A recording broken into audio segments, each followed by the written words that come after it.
Close to 100 of you submitted questions for the first official Q&A, so I want to say thank you to everyone that wrote in. Unfortunately, we cannot do 100 questions. I've had to whittle it down to like the best 40 or 30. So without further ado, One For All 87 asks, I recently bought the Magneto Deluxe pack. Should I tier 4 him? I have his newest uniform. Or should I tier 4 Jean Grey first? A lot of people are going to say just tier 4 Jean Grey, but I'm actually going to tell you to tier 4 Magneto first. Yes. Tier 4 Magneto, and I will not elaborate further. Web of Nick writes in, what's your opinion on World Boss Legend preventing you from using your most favorite characters for any stage that you like? What would be a good solution, such as a stage 100 for every single World Boss Legend that doesn't have any restrictions? Well, Web of Nick, I'm pretty sure you suggested that exact thing to me maybe a year back in a live stream, and I actually wrote it down, and I wrote it down with another idea that I had, and I was waiting for a third really good idea, either from myself or from one of you guys out there, in order to make a video with like 3 really good ideas, because things are just better in groups of 3. Devanch Mod 4115 asks, should I consider buying the Rise of the X-Men Deluxe Pack in 2024? Yes, you should. It's the best deluxe pack. Don't let any content creator tell you otherwise. Phantom Legend SC asks, are you and the Netmarble CEO the same person? I've never seen you both in the same room. Presumably they go on to say at the same time, but there was a black bag put over their heads and they were kidnapped. Abyss Prime wants to know, who is my favorite character to play as? It's either got to be Doctor Strange with the most recent uniform or Black Bolt. I really love VPAD skill characters, and in particular, VPAD skill characters where you end with the VPAD skill. Yerodur asks, is your family on board with your career as a YouTuber, or do they still give you flack for it? My family actually never gave me any flack for being a YouTuber. Just a quick backstory. I didn't just quit my job and go into YouTubing. I actually did YouTubing as a hobby while I was working as a teacher in Korea and making like a full-time salary. So I would work basically from 9 a.m. to 9 p.m. most days. And then I would go home, make a video, go to bed, and then wake up the next morning and do the whole thing all over again. And then on weekends, if you guys remember before I showed my cam, I would live stream on weekends, do roastings, stuff like that, all from my NVIDIA Shield. It wasn't until about a year and a half later or 2 years later that I was making enough money on YouTube that it was equaling what I was getting paid at my job. And I thought, well, if it's about the same that I'm getting paid at my job, I might as well just try to make this a full-time thing. And then here we are. I just started playing the game. Is it really that dead? No, I'm just overreacting for content like all YouTubers do. Sheldon Cooper asks, what are those books behind you? Well, there's a lot of books behind me. I can't tell you all of them, but I can point out some of them. That's 7 Deadly Sins Grand Cross. That is Jujutsu Kaisen. That is Chainsaw Man. That's JoJo's. That's Shaman King. We got some comics in the background here. There's Hush Batman. There's an Avatar thing. There's Gantz over here. It's mirrored for me, so that's why my hand's moving around weirdly. There's 1Q84, which is a really good book by Haruki Murakami. And then up here, you can't really see it, but there's Berserk and Hellsing over here. And then there's some Invincible up there as well. Basically just comics and manga that I really like and books that I like, but not exhaustively everything I've ever read. I'm not much of a reader, but I'm a little bit more of a reader than that. Harry Lim wants to know, will I play the Suicide Squad Kill the Justice League? Probably not. I have very little faith in Warner Brothers games. I didn't play the Gotham Knights. It looked horrible, in my opinion. So I'll essentially just wait for either one of two things to happen. One, it goes on Xbox Game Pass, and I'll just play it for free there, which is fantastic. I love Xbox Game Pass, hashtag not sponsored. Or two, it gets rave reviews. I watch someone like Quinn69 playing it, and he has a blast playing it, and then I decide to buy it. But I feel like that's a very, very low chance. Comics Combat asks, what's your favorite sport? It's not very easy to tell because there's only one sports-related thing here, but I have 2 hats. I have the Bucks Championship from 2021, and I have the Raptors Championship from 2019. Those are both basketball, and yeah, I grew up playing basketball. I've loved basketball since I was a kid. I've coached basketball 2 kids as an adult. I adore the sport. I don't really get to watch it as much anymore, but it still holds a special place in my heart. I'm absolutely going to teach my kids how to play basketball one day. I'm praying that they'll get more height genes than I got, and more athleticism genes, I should say, so that they can actually be, a force on the team rather than just a body on the bench. But it is what it is. 69 Gantosaur asks, are you married? I am not married yet, but if you'd like to make your proposal, 69 Gigantosaur, hit me up. Someone with too many Ks in their name asks, maybe this has been explained before, but I see a lot of players, yourself included, rocking the Cable X of Swords uniform rather than the newer Heart of Darkness uniform. Why is that? Well, the reason is simple. This uniform is worse as a striker for Black Bolt than this uniform is. So if you are trying to get a very high score in something like Alliance Battle Legend with Black Bolt, you have to use Cable as a striker. If you're using Cable as a striker, then the X of Swords uniform does more damage because the skill that it uses has more hits than the newer Heart of Darkness uniform. So it's a sort of a minor thing, but very important to high-level players with Black Bolt specifically. Skylar on Twitter wants to know, what do I think will be the next main update of MFF, and what do my top 3 Tier 4 predictions for that update look like? Well, this one's going to be kind of boring. No surprise here. We have the Echo Show released. It's getting good reviews. They're calling it like the next Daredevil sort of thing. So I think we're going to get an update based on that. So I wouldn't be surprised if we got Tier 4 Kingpin. By that same token, I wouldn't be surprised if we got Tier 3 Daredevil, just because he's related enough to Kingpin and Echo. And then I believe he's also in the show, so the light spoiler there. And then, of course, I would not be surprised if we got Tier 4 Echo. So I'm probably going to say, Echo first for Tier 4, then Kingpin, then third would be Daredevil. Juan Sebastian Carrasco asks, with the game's state, do you feel MFF can go further than the 10-year anniversary, which would be 2025? Crazy enough. That's next year. And what do you think about Lash God not getting any love? That's 2 questions. This genie only answers 1. So yes, I do think MFF can go further than the 10-year anniversary, but it's going to take some big changes. In a similar vein, Itzy's Kingdom on Discord asked, when do you think MFF will officially close down? It's tough to say. It's obviously purely speculation on my point. I'm just literally throwing a dart in the darkness. But I would say like 2028, 2030, around that time. I'm guessing probably around the time that the next phase wraps up. I think that could be sort of the thing that spells the end for a lot of Marvel games, especially if they're dwindling in costs. But you could even look at something like whenever Bob Iger is set to leave, or whoever is under Bob Iger but in charge of Marvel games. If there's a big shift in power, if there's like a new CEO who wants fresh blood, they might look at some of these older games like Marvel Future Fight, and they might just say, you know what, I'm going to axe all these little projects here so that, my predecessors' mistakes aren't going to get blamed on me. It could end up being some sort of politics move, but I would still give the game at least like 3-4 years at this point. Big Easy wants to know, what is the quality of life change that I would like to see Marvel Future Fight make? And they took a better idea, which is to use the skill preview rotations when the characters are autoplay. I think your idea is great, Big Easy. My choice would be a little bit less sexy than yours. It would basically just be to allow players to queue up and auto-clear multiple pieces of content simultaneously.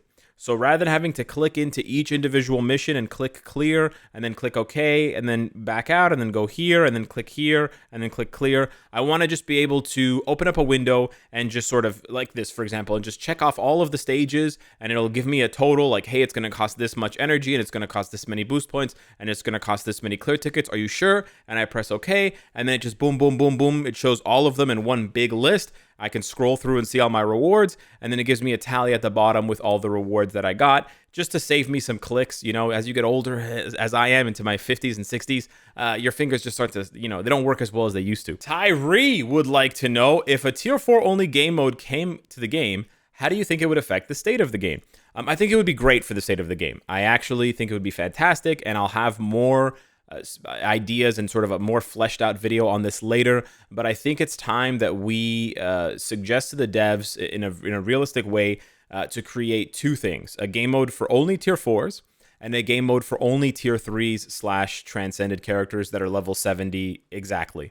So that means no level 80 Tier 3s and obviously no Tier 4s. I think both of those things would actually rejuvenate the game in a big way, especially if the devs are serious about prolonging the amount of time that we spend with characters in the Tier 3 state. Wolfie's got an interesting one here. If Marvel Future Fight didn't exist, what content would you do? I sort of see this as 2 questions, so I'll answer both versions, even though they're technically the same. The first version is, what would you do if MFF just disappeared right now? I woke up tomorrow, boom, MFF's gone. I'd probably make a bunch of, dramatic videos overreacting to MFF being dead. and I would try to milk that for as long as I could, and then I would probably just disappear. I don't really have a sexier or a more interesting answer to you, but there aren't many games nowadays that really grab my attention the way that MFF has. And furthermore, the games that do take up my attention, I'm not invested in them enough to become a content creator for them. It takes a certain level of investment and enjoyment and passion to really become a content creator. It's not something that you sort of do on a whim. And although I've been doing this one for very long, for this specific game, I don't really have the passion anymore to just turn it off and turn it on for any game that I play. You know, a lot of games that I play already have an oversaturated market of content creators, so I don't really want to compete with them. And I also just would rather play the game and just enjoy the game without the hassle and the burden of having to make content for it, because it is a bit of a burden, even though it does make you money. And it also changes the way that you play the game and sort of the way that you feel about the game. It's not really the same level of enjoyment. And so I kind of want to keep certain games like Path of Exile, I want to keep them pure. And in order to do that, I have to not make content on them. So it would really just take an amazing new game to come out this to sort of catch my attention, which I find highly unlikely, but sort of it is what it is. Your question, however, for if Marvel Future Fight never existed from the beginning, what would I do? I probably would have never done YouTube, to be perfectly honest with you guys. I once upon a time had sort of fantasies about doing Diablo 3 content, believe it or not, but I never really was very good at the game, and I'm sort of thankful that I never went down that route, because I think I would have failed miserably, and it might have scared me into not trying with something like this. So yeah, I probably just never would have been an internet micro Z-list YouTuber. Gods All asks, how would you realistically solve the lack of content that MFF has that utilizes the whole roster? Shadowland once a week doesn't do it for me. I totally agree with you. Shadowland once a week doesn't do it for me either. I think if we sort of piggyback off of the question from a few questions ago, where they talked about a tier 4 only game mode, I think it was Tyree, I would do that. I think that would be the way to sort of utilize the whole roster, by dividing it into sections and saying, hey, this is a game mode for only tier 2s, this is a game mode for only tier 3s, this is a game mode for only tier 4s, and the balancing could be different. I think what I realized the more that I play this game is that there isn't one game mode that they can balance properly and that they will balance properly for tier 2s, tier 3s, and tier 4s. I think it's just way too much to ask the devs. So I think if they just compartmentalize it, if they just separate them, then it's much easier to balance. Lodge D asks, do you ever think we'll get a gold uniform sale again, and for some of the oldest and most outdated uniforms? No, I don't think we do. Somebody with too many A's in their name asks, when do you think we'll get more ways to farm tier 4 materials other than World Boss Legend and GBR? When tier 3 came out, people had problems farming CCF, but now we can farm a surplus. Why aren't we getting more? So using your own analogy, which is really good to look at the history of the game, in 2018, they came out with World Boss Ultimate, and that was when you could you could get tier 3s, right? And then it took them until the beginning of 2021. So it took them almost 3 years. It took them 2 years and about 7 months to introduce World Boss Legend, and that's when they introduced Null. Or maybe it was like October 2020. But anyways, it was more than 2 years. It was about 2.5 years. So 2.5 years is the answer you're looking for from when CCF was introduced, and it was a horrible bottleneck, and everyone was struggling to farm CCF, to when they introduced Null, and it was like, wow. And it actually wasn't with the introduction of Null. It was actually a patch a little bit later that buffed the Null rewards that added the guaranteed CCF. So I would say it's anywhere from 2 to 3 years from when tier 4s were introduced. Evil KLM wants to know, hey Alex, hope you've been doing well. Miss you guys in the community, so I've been trying to watch the videos in my free time. I hope you're doing well, brother. My question is, how has your life been lately outside of MFF? It's been great. Without going into details, because I'm a private person, it's been fantastic.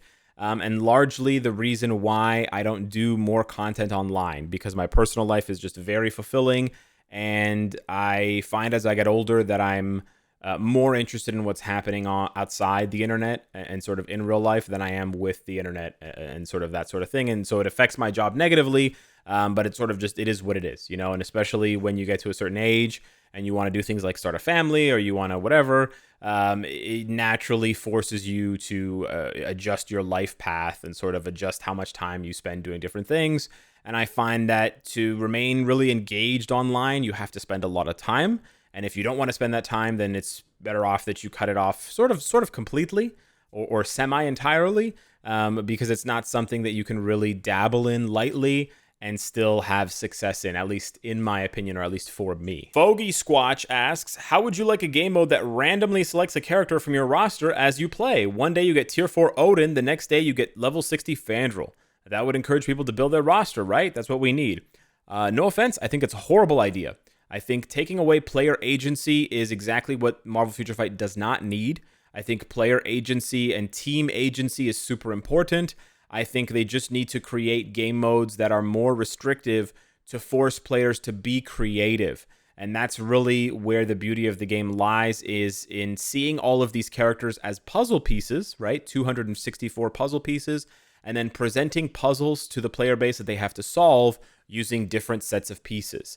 That is what I think the game really needs. Your suggestion is more akin to just giving someone a random puzzle piece and then asking them to guess what the whole puzzle is, which I honestly don't think would be very fun, except for a specific niche of players. Yiha Wong asks, if a hero is dealing physical attack with energy damage, and Thanos is the best example, can they get hurt from energy attack reflect damage? And the answer is yes. And the easiest way to test this is to just take Thanos and fight a destroyer who reflects energy damage, and he will deal damage to Thanos. He will reflect Thanos' attacks, and Thanos will kill himself to the damage unless Thanos is in iframe. Gilligan asks, do the non-MFF videos really perform so much worse than the rest at this point?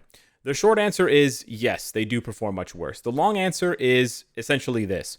I've released over 3,000 videos on this channel about Marvel Future Fight.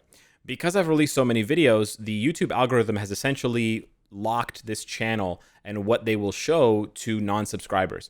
And so the only way for this channel to grow at this point is for new players, new people essentially, to go to YouTube and search up Marvel Future Fight.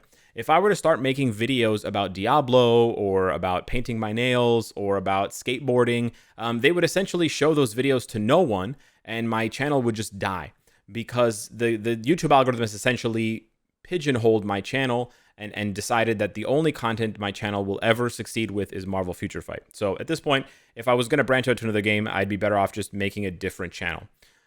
As far as just generic videos of any topic, you would be, maybe interested to know that YouTube and advertisers don't pay the same amount of money for any kind of video.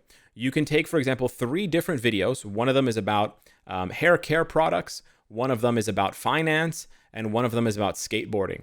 And they all are made by the same person. They're all 10 minutes long. They all have 100,000 views, the exact same number of views, and the exact amount of watch time is all the same. Those videos would make completely different amounts of money. And the reason for that is advertisers look at those audiences, like who is the audience that makes up the skateboarding video? Who is the audience that makes up the finance video? Who is the audience that makes up the hair care product video? And how likely are they to be influenced by ads? And it turns out that certain demographics, certain groups are more influenced by, advertisements than others. So I can tell you right away, the finance video would make the most money for that YouTuber. Probably the hair care product one would be second, and then a distant third would be the skateboarding video, a very distant third. So even though you're getting a lot of views, right? Even if it's the case you're getting a lot of views, you might not be making a lot of money. And so the performance, as you're saying in your question, can really vary wildly from content creator to content creator, topic to topic, video to video, day to day. And last but not least, Ufius Danubritus asks, weird question, if MFF wasn't Marvel, what would it be? I don't think this game would have succeeded for as long as it has if it wasn't Marvel. I think the IP is a huge part of why this game is successful. However, you can just look at other sort of generic collectible games like Raid Shadow Legends for what I think would be the best example of a non-popular IP being turned into a hero collection game. So just take like a generic high fantasy medieval scenario where you have knights and witches and wizards and demons and shadow monsters, and then just create a bunch of different templates and give some of them huge boob racks and jiggle physics. And there you go. You've got a game that could potentially house 200 plus unique characters with different typings, it's different attack patterns, etc. And that would be your sort of hero collectible game. So that was the first Q&A. Hit me up in the comments down below. Let me know what your thoughts were on it. Thank you so much for watching. Thank you so much for submitting your questions. Could not have done it without you, literally. And I'll see you in the next one. Take care.